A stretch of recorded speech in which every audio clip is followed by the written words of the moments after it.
ខ្ញុំលឺម្ដាយខ្ញុំនិយាយថាកាលពីតូចឪពុកខ្ញុំ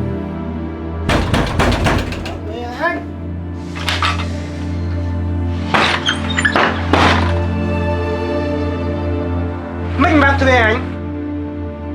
នៅធ្វើអីកិច្ចមកអញធ្វើអីឲ្យលុយម្នេះយកទិញស្រាផឹក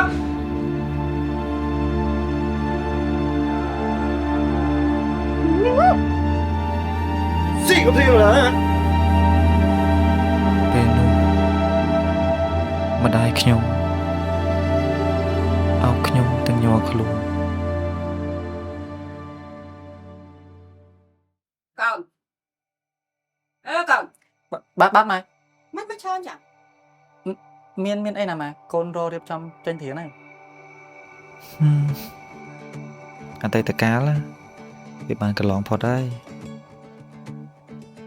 សំខាន់គឺពេលឥឡូវក្នុងនាមយើងជាយុវជន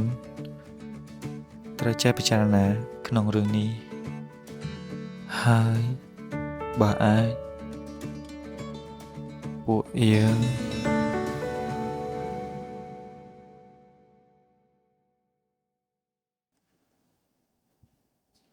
Ê, ê, thế ấy, ពុំរៀន riêng ấy, chill tay, បានទៅឯង bàn tầm ấy, chật này ta, ធ្វើស្អីមិនអី vốn ấy có vốn mà chill tam plate ta,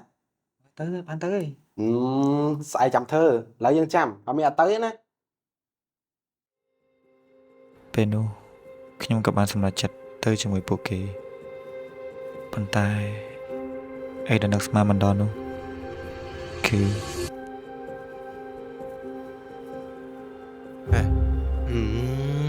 lật ấy tê, mau lật mà, step ấy đã tới, chẳng ạ, mình đang cọp phật mình ở đây à, ស្មារតីរបស់ខ្ញុំពេលនោះស្ទើរតែបាត់បង់ទាំងស្រុងព្រោះត្រូវគេបង្ខំ mà, coi tiệt, chẳng, mau đã,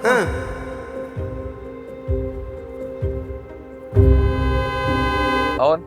ដល់ផ្ទះហើយអូន ហើយស្មាងាប់បាត់ហើយតាចេះហៅកង់3មក